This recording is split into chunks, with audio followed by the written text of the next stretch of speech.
Hi hello ಎಲ್ಲರಿಗೂ ನಮಸ್ಕಾರ. Welcome back to our YouTube channel. ಯಾರೆಲ್ಲ ನಮ್ಮ ಒಂದು ಚಾನಲ್ ಅನ್ನ ಸಬ್ಸ್ಕ್ರೈಬ್ ಮಾಡದೆ ನೋಡ್ತಾ ಇದ್ದೀರಾ, ದಯವಿಟ್ಟು ಸಬ್ಸ್ಕ್ರೈಬ್ ಮಾಡ್ಕೊಳ್ಳಿ. HSTR, GPSTR ಹಾಗೆ PSTR ಜೊತೆಗೆ ಬರುವಂತಹ TET ಎಕ್ಸಾಮ್ಸ್ ಏನಿದೆ ಅದಕ್ಕೆ ತುಂಬಾ ಉಪಯುಕ್ತವಾಗಿರುವಂತಹ ನೋಟ್ಸ್ಗಳು ಇಲ್ಲಿ ನಿಮ್ಗೆ ಸಿಗ್ತಾ ಹೋಗುತ್ತೆ. ಓಕೆ, ಮೊದಲನೇದಾಗಿ ಇದು 5th ಸ್ಟ್ಯಾಂಡರ್ಡ್ EVS ಆಗಿರುತ್ತೆ. ಓಕೆ, 5th ಸ್ಟ್ಯಾಂಡರ್ಡ್ EVS ಆಗಿರುತ್ತೆ. ಇದ್ರೊಳಗಡೆ ಏನು ಅಂತ ಹೇಳಿದ್ರೆ ಟೋಟಲ್ 13 ಚಾಪ್ಟರ್ಸ್ ಇರುತ್ತೆ. ಓಕೆ, ಅದರಲ್ಲಿ ಇವಾಗ ನಾವು ಮೊದಲನೇ ಚಾಪ್ಟರ್ ಅನ್ನ ನೋಡ್ತಾ ಹೋಗೋಣ. ಪ್ರಾಣಿಗಳ ವಿಶೇಷ ಇಂದ್ರಿಯಗಳು: ದೃಷ್ಟಿ, ವಾಸನೆ, ಶಬ್ದ, ನಿದ್ರೆ, ಗ್ರಹಿಕೆ, ಬೆಳಕು, ಧ್ವನಿ, ಆಹಾರ ಇತ್ಯಾದಿಗಳಿಗೆ ನೀಡುವಂತಹ ಪ್ರತಿಕ್ರಿಯೆಗಳನ್ನ ಇಲ್ಲಿ ಅರ್ಥ ಮಾಡ್ಕೊಳ್ತಾರೆ ಮಕ್ಕಳು ಅಂತ ಹೇಳಿ ಅದ್ರ ಸಲುವಾಗಿ ಈ ಒಂದು ಪಾಠವನ್ನ ಇಟ್ಟಿರುವಂತದ್ದು. ಸೊ ಇವಾಗ MCQs ನ ನೋಡ್ತಾ ಹೋಗೋಣ. ಸಾಮಾನ್ಯವಾಗಿ ರಾತ್ರಿ ಕಣ್ಣುಗಳು ಹೊಳೆಯೋದಿಲ್ಲ, ಹೌದಲ್ವಾ? ಆದ್ರೂ ರಾತ್ರಿ ಕತ್ತಲಿನಲ್ಲಿ ಹೊಳೆಯುವಂತಹ ಕಣ್ಣನ್ನ ಹೊಂದಿರುವಂತಹ ಪ್ರಾಣಿ ಯಾವುದು? ನೋಡಿದ ಕೂಡ್ಲೆ ಹೇಳ್ತೀರಾ ಯಾವುದು? ಬೆಕ್ಕು. ಪ್ರಾಣಿಗಳು ನೆಲದ ಮೇಲೆ ಸಾಮಾನ್ಯವಾಗಿ ನಡೆದಾಡ್ತವೆ, ಆದ್ರೆ ಮರದ ಮೇಲೆ ತಲೆ ಕೆಳಗಾಗಿ ನೇತಾಡುವಂತಹ ಸಸ್ತನಿ ಯಾವುದು? ಸಸ್ತನಿ ಮೀನ್ಸ್ ಮ್ಯಾಮಲ್, ಹೌದಲ್ವಾ? ಸೊ ಅಂತ ಒಂದು ಮ್ಯಾಮಲ್ ಯಾವುದು ಅಂತ ಹೇಳಿದ್ರೆ ದಟ್ ಇಸ್ ಬಾವಲಿ ಅಂತ ಹೇಳ್ತೀವಿ. ಓಕೆ, ಬೇಲಿಯ ಮೇಲೆ ಓತಿಕ್ಯಾತದಂತೆ ಕಾಣುವೆ, ಅಪಾಯವೆನಿಸಿದಾಗ ಬಣ್ಣ ಬದಲಿಸುವೆ, ಹಾಗಾದ್ರೆ ನಾನು ಯಾರು? ಬಣ್ಣ ಬದಲಾಯಿಸುತ್ತೆ ಅಂತ ಹೇಳಿದ್ರೆ ನಾವು ಅದನ್ನೇನಂತ ಹೇಳ್ತೀವಿ? ಊಸರವಳ್ಳಿ ಅಂತ ಹೇಳ್ತೀವಿ. ಓಕೆ, ನಿಂತುಕೊಂಡೇ ನಿದ್ರಿಸುವೆ, ವೇಗವಾಗಿ ಓಡುವೆ, ಹುರುಳಿಕಾಳು ನನ್ನ ಆಹಾರ, ಹಾಗಾದ್ರೆ ನಾನು ಯಾರು? ನೋಡಿ, ನಿಂತ್ಕೊಂಡೇ ನಿದ್ದೆ ಮಾಡುತ್ತೆ, ವೇಗವಾಗಿ ಓಡುತ್ತೆ, ಹುರುಳಿಕಾಳು ಅದರ ಆಹಾರ. ಯಾವುದು ಅಂದ್ರೆ ದಟ್ ಇಸ್ ಕುದುರೆ. ಓಕೆ, ಮನುಷ್ಯನ ಮಾತನ್ನು ಅನುಕರಿಸುವೆ, ಸೀಬೆ ಅಂದ್ರೆ ಬಾಯ್ ಬಿಡುವೆ, ಹಸಿರು ಬಣ್ಣದ ಕೆಂಪು ಕೊಕ್ಕಿನ ಹಕ್ಕಿ, ಹಾಗಾದ್ರೆ ನಾನು ಯಾರು? ನೋಡಿದ ಕೂಡಲೇ ಹೇಳ್ತೀರಾ ದಟ್ ಇಸ್ ಗಿಳಿ. ಕಿವಿಗಳಿಲ್ಲದ, ಕಾಲುಗಳಿಲ್ಲದ, ತೆವಳುವ ಉರುಗ ನಾನು, ಹಾಗಾದ್ರೆ ಯಾರು ನಾನು? ಉರುಗ ಅಂತ ಹೇಳಿದ್ರೆ ಏನಂತ ಹೇಳ್ತೀವಿ? ಹಾವು. ಓಕೆ, ಬೆಳಕನ್ನು ಕಂಡರೆ ನಾ ಹೊರಬರಲಾರೆ, ಮರದ ಪೊಟರೆಯಲ್ಲಿಯೇ ನನ್ನ ವಾಸ, ರಾತ್ರಿ ಸಂಚಾರಿ ನಾನು. ಆ ಸಂಚಾರಿ ಯಾರು ಅನ್ನೋದನ್ನ ನೀವು ಕಮೆಂಟ್ ಸೆಕ್ಷನ್ ಅಲ್ಲಿ ಕಮೆಂಟ್ ಮಾಡಿ. ಓಕೆ, ಈ ಪ್ರಶ್ನೆಗೆ ಉತ್ತರ ನೀವೇ ತಿಳಿಸ್ಬೇಕು. ಓಕೆ, ಹೊಲದಲ್ಲಿ ರಾತ್ರಿ ಮಿಂಚುತ್ತಾ ಹಾರುವೆ, ರೈತನಿಗೆ ದಾರಿದೀಪದಂತೆ, ಪುಟ್ಟ ಕೀಟ ನಾನು, ಹಾಗಾದ್ರೆ ನಾನು ಯಾರು? ಓಕೆ, ಇದಕ್ಕೆ ಉತ್ತರ ಯಾವ್ದು ಏನು ಅಂತ ಹೇಳಿದ್ರೆ ದಟ್ ಇಸ್ ಮಿಂಚು ಹುಳು. ಓಕೆ, ಈ ಪ್ರಶ್ನೆಗಳಿಗೆ ಉತ್ತರಿಸಿ. ಬಾವಲಿಯ ವಿಶೇಷತೆಗಳ ಬಗ್ಗೆ ವಿವರಿಸಿ. ನೋಡಿ, ಬಾವಲಿಯ ವಿಶೇಷತೆಗಳು ಅಂತ ಬಂದಾಗ ನೋಡಿ, ಇದು ರಾತ್ರಿ ಹೊತ್ತು ಹೆಚ್ಚಾಗಿ ಸಂಚರಿಸುತ್ತೆ. ಓಕೆ, ಆಮೇಲೆ ಇದಕ್ಕೆ ಎರಡನೇದು ಕಣ್ಣು ಸರಿಯಾಗಿ ಕಾಣೋದಿಲ್ಲ. ಮೂರನೇದು ಪ್ರತಿಧ್ವನಿತ ಶಬ್ದವನ್ನ ಗ್ರಹಿಸಿ ಇದು ಹಾರಾಟವನ್ನ ಮಾಡುತ್ತೆ. ಅಂದ್ರೆ ಪ್ರತಿಧ್ವನಿತ ಅಂತ ಹೇಳಿದ್ರೆ ದಟ್ ಇಸ್ ಎಕೋಲ್. ಪ್ರತಿಧ್ವನಿತ ಶಬ್ದ ಗ್ರಹಿಸಿ ಅಂತ ಹೇಳಿದ್ರೆ ಎಕೋ ಲೊಕೇಶನ್ ಅಂತ ಹೇಳ್ತೀವಿ. ಓಕೆ, ಸೊ ಆ ಒಂದು ಶಬ್ದವನ್ನ ಗ್ರಹಿಸೋದ್ರ ಮೂಲಕ ಇದು ಹಾರಾಟವನ್ನ ಮಾಡುತ್ತೆ. ನಾಯಿಗಳಿಗಿರುವ ಘ್ರಾಣ ಶಕ್ತಿಯ ಉಪಯೋಗಗಳನ್ನ ವಿವರಿಸಿ. ಘ್ರಾಣ ಶಕ್ತಿ ಅಂತ ಹೇಳಿದ್ರೆ ವಿಶೇಷ ವಾಸನೆಯನ್ನ ಗ್ರಹಿಸುವಂತ ಶಕ್ತಿ. ಇದರಿಂದ ಏನಾಗುತ್ತೆ ಅಂದ್ರೆ ನೋಡಿ, ವಾಸನೆಯನ್ನ ಚೆನ್ನಾಗಿ ಗ್ರಹಿಸಿ ವಸ್ತು ಮತ್ತೆ ವ್ಯಕ್ತಿಗಳನ್ನ ಸುಲಭವಾಗಿ ಇವು ಗುರುತಿಸ್ತಾ ಹೋಗ್ತವೆ. ಓಕೆ, ಜೊತೆಗೆ ಕಳ್ಳಕಾಕರನ್ನ ಸೆರೆ ಹಿಡಿಬೇಕು ಅಂತ ಹೇಳಿದ್ರೆ, ಏನೇ ಒಂದು ಅಪರಾಧ ಸಂಬಂಧಿ ಏನಾದ್ರೂ ಒಂದು ಸೆರೆ ಹಿಡಿಬೇಕು ಅಂತ ಹೇಳಿದ್ರೆ ಪೊಲೀಸ್ ಇಲಾಖೆಗೆ ಹೆಚ್ಚು ಸಹಕಾರಿ ಆಗಿರುವಂತದ್ದು ನಾಯಿಗಳು. ಓಕೆ, ಜೊತೆಗೆ ಇವು ನೆಲ ಬಾಂಬ್ಗಳನ್ನ ಪತ್ತೆ ಹಚ್ಚೋದ್ರ ಸಲುವಾಗಿ ಸೇನೆಯಲ್ಲೂ ಕೂಡ ಇವುಗಳಿಗೆ ಟ್ರೈನಿಂಗ್ ಕೊಟ್ಟು ಅಲ್ಲೂ ಕೂಡ ಉಪಯೋಗಿಸ್ತಾರೆ. ಓಕೆ, ಫಸ್ಟ್ ಚಾಪ್ಟರ್ ಆಯ್ತು. ಈಗ ನೋಡೋಣ ದಟ್ ಇಸ್ ಸೆಕೆಂಡ್ ಚಾಪ್ಟರ್. ಸಜೀವಿ ಮತ್ತು ನಿರ್ಜೀವಿಗಳ ಲಕ್ಷಣಗಳನ್ನ ತಿಳಿದು ಪ್ರಾಣಿ ಮತ್ತು ಸಸ್ಯಗಳ ಪರಸ್ಪರ ಅವಲಂಬನೆಯನ್ನ ವಿವರಿಸುತ್ತಾರೆ ಮಕ್ಕಳು ಇದರಿಂದ. ಸೊ ಅದಕ್ಕೆ ಸಂಬಂಧಪಟ್ಟಂತೆ ಮೊದಲನೇ ಒಂದು MCQs ನೋಡೋಣ. ಡ್ರಾಸರ ಏನಿದೆ ಕೀಟಗಳ ಮೇಲೆ ಅವಲಂಬಿಸಿದೆ, ಹಾಗಾದ್ರೆ ಜಿಂಕೆ ಹುಲ್ಲಿನ ಮೇಲೆ ಅವಲಂಬಿಸಿರುವಂತದ್ದು ತನ್ನ ಆಹಾರಕ್ಕೋಸ್ಕರ. ಇವುಗಳಲ್ಲಿ ಸಜೀವಿಗಳು ಮತ್ತು ನಿರ್ಜೀವಿಗಳ ನಡುವೆ ಪರಸ್ಪರ ಸಂಬಂಧವನ್ನ ತಿಳಿಸುವಂತಹ ಗುಂಪು ಯಾವುದು? ನೋಡಿ, ಮಣ್ಣು ಮರ, ಕಲ್ಲು ಮಾನವ, ಟೇಬಲ್ ಗಿಳಿ, ಮೊಬೈಲ್ ಸಸ್ಯ ಅಂತ ಇದೆ. ಓಕೆ, ನೋಡಿ ಮಣ್ಣು ಮರ ಏನಿದೆ this is the right answer. ಯಾಕೆ? ನೋಡಿ, ಮರ ಯಾವಾಗ್ಲೂ ಮಣ್ಣಿನ ಮೇಲೆನೆ ಭದ್ರವಾಗಿ ಇರುವಂತದ್ದು. ಓಕೆ, ನಾವು ಮರ ಬೆಳೆಸ್ಬೇಕು ಅಂದ್ರೆ ಫಸ್ಟ್ ಸಸ್ಯವನ್ನ ನಾವು ಮಣ್ಣಲ್ಲಿನೇ ನಾವು ಪೋಷಣೆ ಮಾಡುವಂಥದ್ದು, ಹೌದಲ್ವಾ? ಮುಂದಿನ ಪ್ರಶ್ನೆ, ಈ ಕೆಳಗಿನ ಹೇಳಿಕೆಗಳಲ್ಲಿ ತಪ್ಪಾಗಿರುವಂತಹ ಹೇಳಿಕೆ ಯಾವುದು? ನಾನು ಸಜೀವಿ, ಚಲಿಸುತ್ತೇನೆ. ನಾನು ನಿರ್ಜೀವಿ, ಬೆಳೆಯುವುದಿಲ್ಲ. ನಾನು ಸಜೀವಿ ಬೆಳೆಯುತ್ತೇನೆ, ನಾನು ನಿರ್ಜೀವಿ ಉಸಿರಾಡುತ್ತೇನೆ. So this is the wrong answer. ನಾನು ಕೊಳೆತ ಪದಾರ್ಥಗಳಿಂದ ಆಹಾರ ಪಡೆದು ಬೆಳಿತೀನಿ. ಹಾಗಾದ್ರೆ ನಾನು ಯಾರು? ಸ್ಯಾಪ್ರೋಫೈಟ್ಸ್, ದಟ್ ಇಸ್ ಕೊಳೆತಿನಿಗಳು. ಓಕೆ. ಇವುಗಳಲ್ಲಿ ಸಾಮಾನ್ಯವಾಗಿ ಮನೆಯಲ್ಲಿ ಇಷ್ಟಪಟ್ಟು ಸಾಕುವ ಪ್ರಾಣಿಗಳ ಗುಂಪು. ಓಕೆ, ಇಷ್ಟಪಟ್ಟು ಪ್ರಾಣಿಗಳನ್ನ ಸಾಕುವಂತ ಗುಂಪು ಯಾವುದು? ಕತ್ತೆ, ಕುದುರೆ, ತೋಳ, ನಾಯಿ, ಸಿಂಹ, ಹಸು, ನಾಯಿ, ಬೆಕ್ಕು, ಹಸು, ಮೊಸಳೆ, ಬೆಕ್ಕು, ಹಂದಿ. ನೋಡಿ, ಇದನ್ನ ನೋಡಿದ್ರೆ ನೀವು ಹೇಳ್ತೀರ ನಾಯಿನ, ಬೆಕ್ಕು, ಹಸು ಇವೆಲ್ಲವನ್ನು ಕೂಡ ಮನೆಯಲ್ಲಿ ಸಾಕ್ತಾರೆ, ಹೌದಲ್ವಾ? ನಾವು ಮೂಗಿನ ಮೂಲಕ ಉಸಿರಾಡ್ತೀವಿ. ಹಾಗಾದ್ರೆ ಮೀನುಗಳು ಉಸಿರಾಡುವಂತ ಅಂಗ ಯಾವುದು? ನೋಡಿ, ನಾವು ಮೂಗಿನ ಮೂಲಕ ಉಸಿರಾಡ್ತೀವಿ. ಹಾಗಾದ್ರೆ ಮೀನುಗಳು ಗಿಲ್ಸ್ ಅಂತ ಹೇಳ್ತೀವಿ, ದಟ್ ಇಸ್ ಕಿವಿರುಗಳು ಅಂತ. ಅದ್ರ ಮೂಲಕ ಇವು ಉಸಿರಾಡ್ತವೆ. ತಮಗೆ ಬೇಕಾದ ಆಹಾರವನ್ನ ತಾವೇ ತಯಾರಿಸಿಕೊಳ್ಳುವಂತಹ ಜೀವಿಗಳನ್ನ ನಾವೇನಂತ ಕರಿತೀವಿ? ಸ್ವಪೋಷಕಗಳು ಅಂತ ಹೇಳಿ ಕರಿತೀವಿ. ನಾವು ಉಸಿರಾಟದಲ್ಲಿ ಆಮ್ಲಜನಕವನ್ನ ಶರೀರದ ಒಳಗೆ ತೆಗೆದುಕೊಳ್ತೀವಿ. ನೋಡಿ, ಮನುಷ್ಯ ಉಸಿರಾಡ್ತಾನೆ ಅಂತ ಹೇಳಿದ್ರೆ ಆಮ್ಲಜನಕವನ್ನ ಶರೀರದ ಒಳಗೆ ತೆಗೆದುಕೊಳ್ತಾನೆ.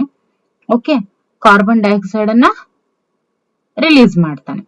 ಹಾಗಾದ್ರೆ ಸಸ್ಯಗಳು ಉಸಿರಾಡಬೇಕಾದ್ರೆ, ನೋಡಿ ಇಲ್ಲಿ ಪ್ಲಾಂಟ್ಸ್ ರೆಸ್ಪಿರೇಷನ್ ಬಗ್ಗೆ ಹೇಳಿರೋದು. ಓಕೆ, ಅಂದ್ರೆ ಸಸ್ಯಗಳು ಉಸಿರಾಡಬೇಕಾದ್ರೆ ಹೊರ ಹಾಕುವಂತ ಅನಿಲ ಯಾವುದು?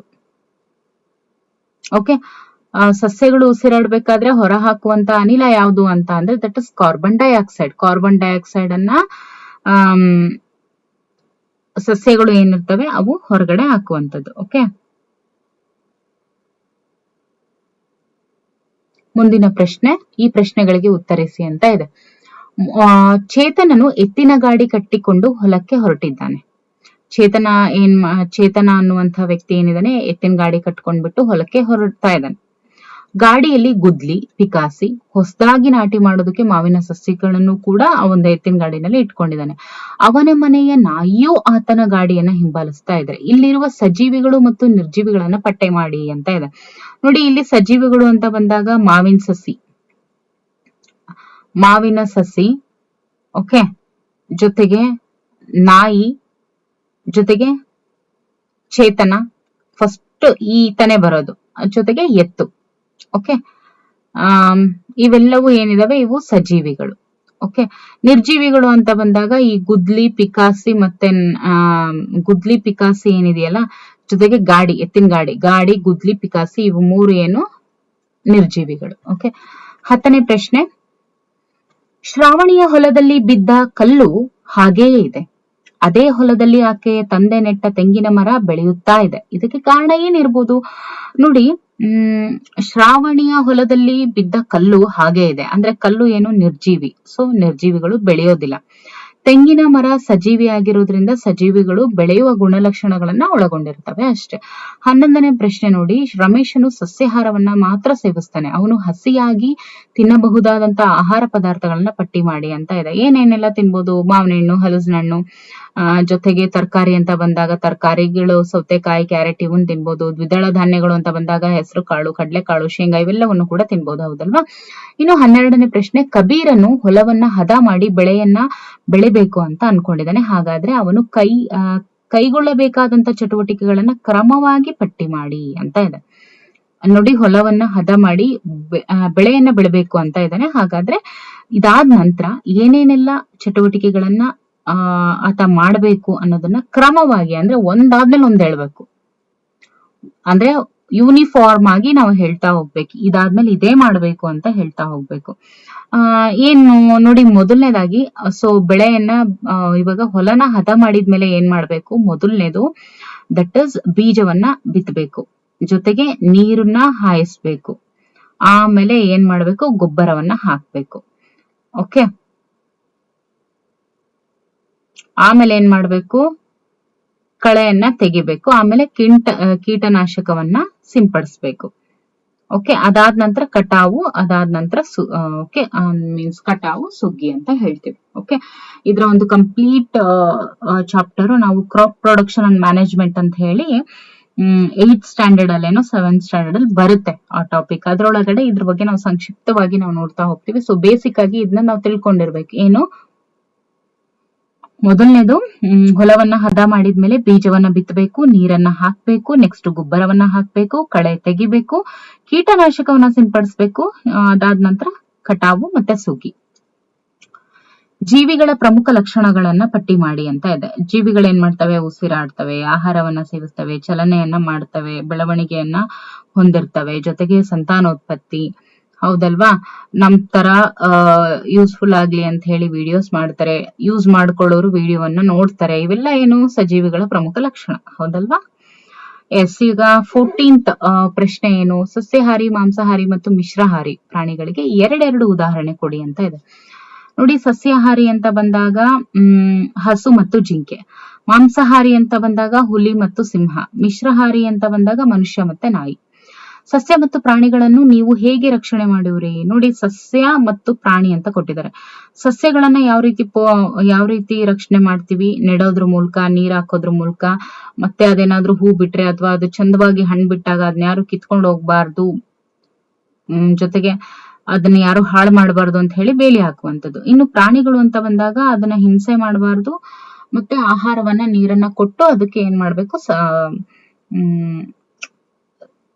ಆಹಾರ ಮತ್ತೆ ನೀರನ್ನ ಒಂದು ಪ್ರಾಣಿಗೆ ಕೊಡುವಂಥದ್ದು. ಓಕೆ, ನೆಕ್ಸ್ಟ್ 3ನೇ ಒಂದು ಪಾಠ, ಹವಾಮಾನ ಮತ್ತು ಭೂಪ್ರದೇಶ ಮತ್ತು ಸಂಪನ್ಮೂಲಗಳ ನಡುವಿನ ಸಂಬಂಧವನ್ನ ಇಲ್ಲಿ ಮಕ್ಕಳು ಈ ಒಂದು ಪಾಠದಲ್ಲಿ ಗ್ರಹಿಸ್ತಾ ಹೋಗ್ತಾರೆ. ಓಕೆ, ಅದಕ್ಕೆ ಸಂಬಂಧಪಟ್ಟಂತೆ ಆಹಾರ, ನೀರು, ಆವಾಸ ಮತ್ತು ಜೀವನೋಪಾಯ ಇವುಗಳ ಬಗ್ಗೆ ಎಲ್ಲಾನು ಮಕ್ಕಳು ತಿಳ್ಕೊಳ್ತಾರೆ. ಸೊ ಮಕ್ಕಳು ತಿಳ್ಕೊಳ್ತಾರೆ ಅಂತ ನೋಡಿದ್ವಿ. ಸೊ ನಾವೆಷ್ಟು ತಿಳ್ಕೊಂಡಿದ್ವಿ ಇದ್ರ ಬಗ್ಗೆ ಅಂತ ನೋಡ್ತಾ ಹೋಗೋಣ. ಮೊದಲನೇ ಪ್ರಶ್ನೆ, ನಾವು ಜೀವಿಸಲು ಸಂಪನ್ಮೂಲಗಳು ತುಂಬಾನೇ ಅವಶ್ಯಕ. ಅವುಗಳಲ್ಲಿ ಪ್ರಕೃತಿದತ್ತವಾಗಿ ಸಂಪನ್ಮೂಲಗಳು ಯಾವ್ಯಾವ ಬಂದಿದಾವೆ ಅಂತ ಹೇಳಿ ಗುರುತಿಸಿ ಅಂತ ಇದೆ. ನೋಡಿ, ಪ್ರಕೃತಿದತ್ತವಾಗಿ ಬಂದಿರುವಂತ ಸಂಪನ್ಮೂಲಗಳು ಬಂದು ಸೂರ್ಯ, ನೀರು, ಕಾಡು, ಮನೆ, ತರಕಾರಿ, ಶಾಲೆ, ಪುಸ್ತಕ, ರಬ್ಬರ್, ಚಂದ್ರ, ಕಚೇರಿ, ನೀರು, ಕಾಡು. ಯಾವುದು? ಸೂರ್ಯ, ನೀರು, ಕಾಡು. ಭೂಮಿಯ ಮೇಲೆ ಮಣ್ಣು, ಮರಳು, ಕಾಡು, ನೀರು ಎಲ್ಲವೂ ಇದೆ. ಹಾಗಾದ್ರೆ ಸಂಪೂರ್ಣ ಮರಳಿಂದ ಕೂಡಿರುವಂತಹ ಭೂಪ್ರದೇಶ ಯಾವುದು? ಮರುಭೂಮಿ. ಹೌದಲ್ವಾ? ಆಯಾ ಪ್ರದೇಶವನ್ನ ಆಧರಿಸಿ ಆಹಾರ ಪದ್ಧತಿ ಬದಲಾಗುತ್ತೆ. ಹಾಗಾದ್ರೆ ಮಂಗಳೂರಿನಲ್ಲಿ ವಾಸಿಸುವ ಜನರು ಯಥೇಚ್ಛವಾಗಿ ಬಳಸುವಂತಹ ಆಹಾರ ಇದಾಗಿದೆ. ನೋಡಿ, ಪ್ರದೇಶವನ್ನ ಆಧರಿಸಿ ಆಹಾರ ಪದ್ಧತಿ ಬದಲಾಗ್ತಾ ಹೋಗುತ್ತೆ ಅನ್ನುವಂಥದ್ದನ್ನ ನಾವು ನೋಡಿದ್ವಿ. ಹಾಗಾದ್ರೆ ಕರ್ನಾಟಕದ ಮಂಗಳೂರಿನಲ್ಲಿ ವಾಸಿಸುವಂತಹ ಜನರು ಹೆಚ್ಚಾಗಿ ಏನನ್ನ ಬಳಸ್ತಾರೆ? ಮೀನನ್ನ ಬಳಸ್ತಾರೆ. ಹೌದಲ್ವಾ? ಕಾಡು ಇದ್ದರೆ ನಾಡು, ಕಾಡುಗಳ ಮಂಡ್ಯದವರು ಮುದ್ದೆನ ಬಳಸ್ತಾರೆ. ಓಕೆ, ಕಾಡು ಇದ್ದರೆ ನಾಡು, ಕಾಡುಗಳ ಸಂರಕ್ಷಣೆಯು ಮಹಿಳೆಯರ ಜವಾಬ್ದಾರಿ, ಹಿರಿಯರ ಜವಾಬ್ದಾರಿ, ಸರ್ಕಾರದ ಜವಾಬ್ದಾರಿ, ಎಲ್ಲರ ಜವಾಬ್ದಾರಿ. This is the right answer. ಅದು ಎಲ್ಲರ ಜವಾಬ್ದಾರಿ ಕೂಡ ಹೌದು. ಪ್ರಕೃತಿಯ ರಕ್ಷಣೆಗಾಗಿ ಸರ್ಕಾರಗಳು ಹಲವು ಪ್ರದೇಶಗಳನ್ನ ಬೇರೆ ಬೇರೆ ಹೆಸರಿನೊಂದಿಗೆ ರಕ್ಷಣೆಗೆ ಕ್ರಮ ಕೈಗೊಂಡಿದೆ. ಹಾಗಾದ್ರೆ ಬನ್ನೇರುಘಟ್ಟವನ್ನ ಹೀಗೆಂದು ಘೋಷಿಸಲಾಗಿದೆ. ನೋಡಿ, ಬನ್ನೇರುಘಟ್ಟವನ್ನ, ದಿಸ್ ಇಸ್ ವೆರಿ ಇಂಪಾರ್ಟೆಂಟ್. ಇವನ್ನೆಲ್ಲ EVS ಅಲ್ಲಿ ಪೇಪರ್ 1 ಅಲ್ಲಿ ಸಾಕಷ್ಟು ಬಾರಿ ಕೇಳಿದ್ದಾರೆ. ಹಾಗಾಗಿ ಈ ಒಂದು 3rd ಸ್ಟ್ಯಾಂಡರ್ಡ್, 4th ಸ್ಟ್ಯಾಂಡರ್ಡ್ ಮತ್ತೆ 5th ಸ್ಟ್ಯಾಂಡರ್ಡ್ ಅಂತ ಹೇಳಿ ಯಾರು ನೆಗ್ಲೆಕ್ಟ್ ಮಾಡಬೇಡಿ. ಇದರಲ್ಲಿರುವಂತಹ ಪ್ರಶ್ನೆಗಳನ್ನ ಚೆನ್ನಾಗಿ ಓದ್ಕೊಂಡು ಒಂದತ್ರ ನೋಟ್ಸ್ ಮಾಡಿ ಇಟ್ಕೊಳ್ಳಿ. ಓಕೆ, ನೀವ್ 4 ಆಪ್ಷನ್ಸ್ ಏನು ಬರ್ಕೊಳ್ತಾ ಕುತ್ಕೋಬೇಡಿ. ಜಸ್ಟ್ 1 ಲೈನ್ ಬರ್ಕೊಂಡು ಅದಕ್ಕೆ ಏನು ಆನ್ಸರ್ ಇದೆ ಅದನ್ನ ಬರ್ಕೊಳ್ತಾ ಹೋಗಿ. ಪ್ರಕೃತಿಯ ರಕ್ಷಣೆಗೋಸ್ಕರ ಸರ್ಕಾರಗಳು ಹಲವು ಪ್ರದೇಶಗಳನ್ನ ಬೇರೆ ಬೇರೆ ಹೆಸರಿನೊಂದಿಗೆ ರಕ್ಷಣೆಗೆ ಕ್ರಮ ಕೈಗೊಂಡಿದೆ. ಹಾಗಾದ್ರೆ ಬನ್ನೇರುಘಟ್ಟವನ್ನ ಹೀಗೆಂದು ಘೋಷಿಸಲಾಗಿದೆ. ಹೇಳ್ತೀವಿ, ಏನು ಬರೀ ಬನ್ನೇರುಘಟ್ಟ ಅಂತ ಹೇಳಲ್ಲ, ಬನ್ನೇರುಘಟ್ಟ ರಾಷ್ಟ್ರೀಯ ಉದ್ಯಾನವನ ಅಂತ ಹೇಳ್ತೀವಿ. ಸೊ ಇದು ಯಾವಾಗ್ಲೂ ನೆನ್ಪಲ್ಲಿ ಇಟ್ಕೊಂಡಿರ್ಬೇಕು. ಬನ್ನೇರುಘಟ್ಟ ರಾಷ್ಟ್ರೀಯ ಉದ್ಯಾನವನ ಕೆಲವೊಂದ್ಸತಿ ನೀವು ನ್ಯೂಸ್ ಅಲ್ಲಿ ನೋಡ್ಬೇಕಾದ್ರೆ ಚೆನ್ನಾಗಿ ಅರ್ಥ ಮಾಡ್ಕೋಬೇಕು. ನ್ಯೂಸ್ ಅಲ್ಲಿ ಹೇಳ್ತಾರೆ ಬನ್ನೇರುಘಟ್ಟ ರಾಷ್ಟ್ರೀಯ ಉದ್ಯಾನವನದಲ್ಲಿ ಸೊ ಈ ತರ ಆಯ್ತು, ಎಕ್ಸೆಟ್ರಾ ಈ ತರ ಹಿಂಗೆ ಅಂತ ಹೇಳ್ತಾರಲ್ವಾ. ಸೊ ಅವನ್ನ ಕ್ಯಾಚ್ ಮಾಡ್ಕೋಬೇಕು. ಏನಾದ್ರೂ ಹೇಳ್ಬೇಕಾದ್ರೆ ಇದ್ರ ಪಕ್ಕ ಇದೇ ಬರುತ್ತೆ ಅನ್ನೋ ತರ ಚೆನ್ನಾಗಿ ನೆನ್ಪಿಟ್ಕೋಬೇಕು. ಓಕೆ, ಪರಿಸರದಲ್ಲಿರುವಂತಹ ಪ್ರತಿಯೊಂದು ವಸ್ತುವಿನಿಂದಲೂ ನಮಗೆ ಹಲವಾರು ಉಪಯೋಗಗಳಿದೆ. ಹಾಗಾದ್ರೆ ಇದು ಕಾಡುಗಳಿಂದ ನಮಗೆ ಆಗುವಂತ ಉಪಯೋಗ ಯಾವುದು? ನೋಡಿ, ವಿವಿಧ ಬಗೆಯ ಹಣ್ಣುಗಳು, ಔಷಧಿಗಳು, ಜೇನುತುಪ್ಪ ಇವೆಲ್ಲವೂ ಕೂಡ ಸಿಗ್ತವೆ. ಹಾಗಾದ್ರೆ ಎಲ್ಲವೂ ಅನ್ನುವಂಥದ್ದು ಸರಿಯಾದಂತ ಉತ್ತರ. ಇಂಧನಗಳು ಘನ, ದ್ರವ, ಅನಿಲ ರೂಪದಲ್ಲಿ ದೊರೆಯುತ್ತವೆ. ಹಾಗಾದ್ರೆ ದ್ರವ ರೂಪದ ಇಂಧನಕ್ಕೆ ಒಂದು ಉದಾಹರಣೆ ಕೊಡಿ. ಏನು? ದ್ರವ ರೂಪದ ಇಂಧನ ಅಂತ ಹೇಳಿದರೆ. ಓಕೆ, ದ್ರವ ರೂಪದ ಇಂಧನ ಅಂದ್ರೆ ಯಾವುದು? ಸೀಮೆ ಎಣ್ಣೆ, ಫ್ಯೂಯಲ್. ಖನಿಜಗಳು ಮತ್ತು ಸಾವಯವ ವಸ್ತುಗಳನ್ನ ಒಳಗೊಂಡಿರುವಂತಹ ಶಿಲಾಗೋಳದ ಮೇಲ್ಭಾಗದ ತೆಳುವಾದ ಪದರ. ನೋಡಿ, ಖನಿಜ ಮತ್ತೆ ಸಾವಯವ ವಸ್ತುಗಳು ಅಂದ್ರೇನು? ಆರ್ಗ್ಯಾನಿಕ್ ಮಟೀರಿಯಲ್ಸ್ ಅಂತ ಹೇಳ್ತೀವಿ. ಸೊ ಆ ರೀತಿ ಖನಿಜಗಳು ಮತ್ತೆ ಆರ್ಗ್ಯಾನಿಕ್ ಕಾಂಪೌಂಡ್ಸ್ ಅನ್ನ ಒಳಗೊಂಡಿರುವಂತಹ ಶಿಲಾಗೋಳದ ಮೇಲ್ಭಾಗದ ತೆಳುವಾದ ಪದರ ಯಾವುದು ಅಂತ ಕೇಳಿದರೆ, ದಟ್ ಇಸ್ ಶಿಲಾಗೋಳದ ಮೇಲ್ಭಾಗದ ತೆಳುವಾದ ಪದರ ಬಂದು ದಟ್ ಇಸ್ ಮಣ್ಣು. ಓಕೆ, ಯಾವುದು? ಮಣ್ಣು. ಮಣ್ಣು ಏನಿದೆ ಇದು ಶಿಲಾಗೋಳದ ಮೇಲ್ಭಾಗದ ತೆಳುವಾದಂತ ಪದರವೇ ಮಣ್ಣು ಆಗಿರುತ್ತೆ. ಓಕೆ,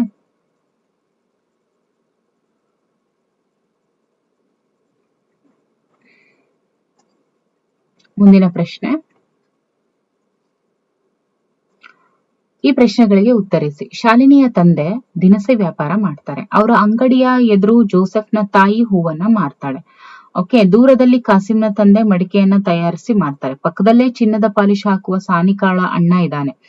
ಚಂದ್ರಪ್ಪ ಛತ್ರಿಯ ಕೆಳಗಿನ ನೆರಳಲ್ಲಿ ಕುಳಿತು ಚಪ್ಪಲಿ ರಿಪೇರಿ ಮಾಡ್ತಾ ಇರ್ತಾನೆ. ಇಲ್ಲಿ ನಮಗೆ ಕಾಣಸಿಗುವಂತ ಜೀವನೋಪಾಯದ ಕಸುಬುಗಳನ್ನ ಪಟ್ಟಿ ಮಾಡಿ ಅಂತ ಇದೆ ನೋಡಿ. ಅಲ್ಲಿ ದಿನಸಿ ವ್ಯಾಪಾರ, ಮತ್ತೆ ಹೂವನ್ನ ಮಾರೋದು, ಮಡಿಕೆ ತಯಾರಿಸೋದು, ಚಿನ್ನಕ್ಕೆ ಪಾಲಿಶ್ ಹಾಕುವಂಥದ್ದು, ಆಮೇಲೆ ಚಪ್ಪಲಿ ರಿಪೇರಿ, ಇವೆಲ್ಲವೂ ಏನು ಜೀವನೋಪಾಯದ ಕಸುಬುಗಳು ಅಂತ ಹೇಳ್ಬೋದು.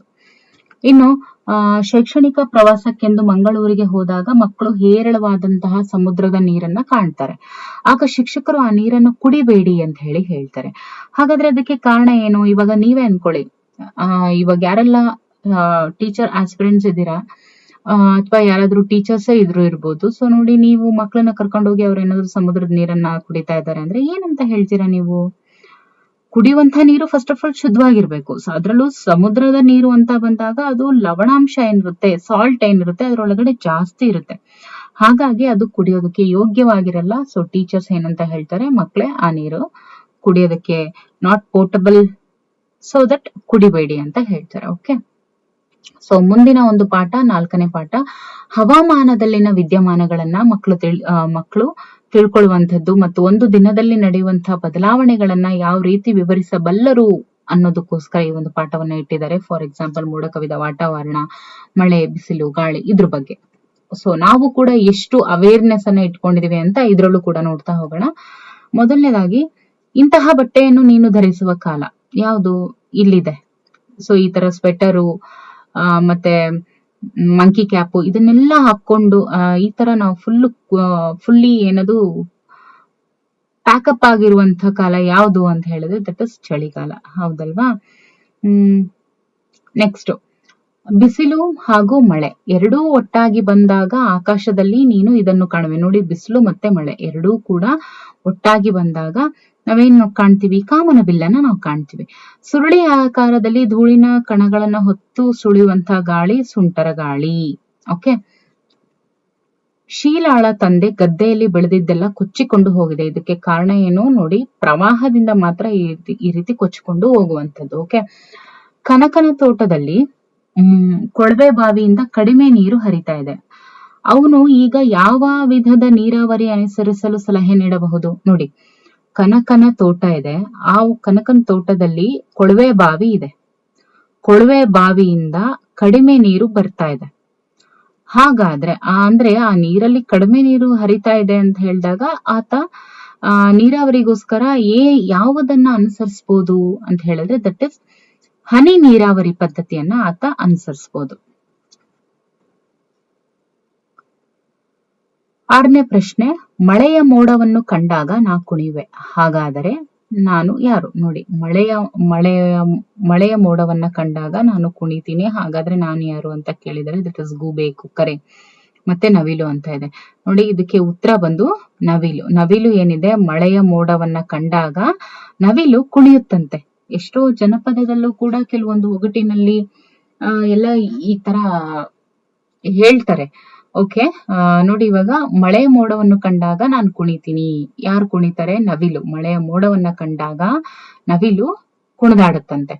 ಬಿಸಿಲಿನ ಬೇಗೆಯನ್ನ ತಣಿಯಲು ಅಸಾಧ್ಯವಾದಂತಹ ಬಿಸಿಲಿನ ಬೇಗೆಯನ್ನ ತಡೆಯೋದಕ್ಕೆ ಅಸಾಧ್ಯವಾದಾಗ ನಾವೆಲ್ಲ ಮುಖ್ಯವಾಗಿ ಏನನ್ನ ಬಯಸ್ತೀವಿ? ನಾವ್ ಏನ್ನ ಬಯಸ್ತೀವಿ ಅಂತ ಹೇಳಿದ್ರೆ ನೋಡಿ, ತುಂಬಾ ಬಿಸಿಲಿದ್ದಾಗ ನಾವ್ ಏನ್ ಬಯಸ್ತೀವಿ? ನೀರನ್ನ ಕೇಳ್ತೀವಿ. ಬಾಯಾರಿಕೆ ಆಗುತ್ತೆ ಬಿಸಿಲು ಜಾಸ್ತಿ ಇದ್ದಾಗ. ಸೊ ದಟ್ ನಾವು ನೀರನ್ನ ನಾವು ಬಹಳ ಬಳಸ್ತೀವಿ. ಓಕೆ, ಈ ಪ್ರಶ್ನೆಗಳಿಗೆ ಉತ್ತರಿಸಿ. ಇತ್ತೀಚಿನ ದಿನಗಳಲ್ಲಿ ಬಿಸಿಲಿನ ತಾಪ ಏರ್ತಾ ಇದೆ. ಸೊ ದಟ್ ನೀವು ಊಹಿಸುವಂತ ಕಾರಣಗಳು ಏನು ಅಂತ ಇದೆ.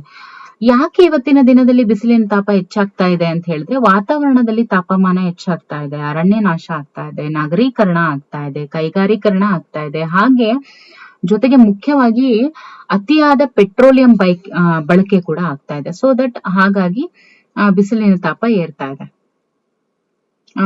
ಒಂದು ದಿನದಲ್ಲಿ ನಿಮ್ಮೂರಿನ ವಾತಾವರಣದಲ್ಲಿ ಆಗುವಂತ ಬದಲಾವಣೆಗಳನ್ನ ಸಮಯದೊಂದಿಗೆ ಪಟ್ಟಿ ಮಾಡಿ ಅಂತ ಇದೆ. ನೋಡಿ, ಬೆಳಗಿನ ಜಾವ ಬೆಳಗ್ಗೆ 6 ಗಂಟೆಗೆ ಸೂರ್ಯೋದಯ ಆಗುತ್ತೆ, ಆಮೇಲೆ ತಂಗಾಳಿ ಇರುತ್ತೆ, ಬಿಸಿಲು ನಿಧಾನವಾಗಿ ಇರುತ್ತೆ, ಜೊತೆಗೆ ಮಧ್ಯಾಹ್ನ 12 ಗಂಟೆ ಆದ್ರೆ ಆಯ್ತು, ಏನಾಗುತ್ತೆ, ದಟ್ ಇಸ್ ಸುಡು ಬಿಸಿಲು. ಅದಾದ್ಮೇಲೆ ಬಿಸಿಲು ಇಳಿತಾ ಬರುತ್ತೆ, ಸಂಜೆ 5 ಗಂಟೆಗೆ ಮತ್ತೆ ತಂಗಾಳಿ ಬರುತ್ತೆ, ಜೊತೆಗೆ 6:30 ಅಷ್ಟೊತ್ತಿಗೆ ಸೂರ್ಯಾಸ್ತ ಆಗುತ್ತೆ, ತಂಪು ವಾತಾವರಣ ಇರುತ್ತೆ, ಮತ್ತೆ ಕತ್ಲು ಆವರಿಸುತ್ತೆ. ಓಕೆ, ಈ ರೀತಿ. ಓಕೆ, ಸೊ ಇಲ್ಲಿಗೆ 4 ಚಾಪ್ಟರ್ಸ್ ಕಂಪ್ಲೀಟ್ ಆಯ್ತು. ಮುಂದಿನ ವಿಡಿಯೋನಲ್ಲಿ ಮತ್ತೆ ಮಿಕ್ಕಿರುವಂತ ಚಾಪ್ಟರ್ಸ್ ಅನ್ನ ಮಾಡ್ತಾ ಹೋಗೋಣ. Okay, thank you for watching.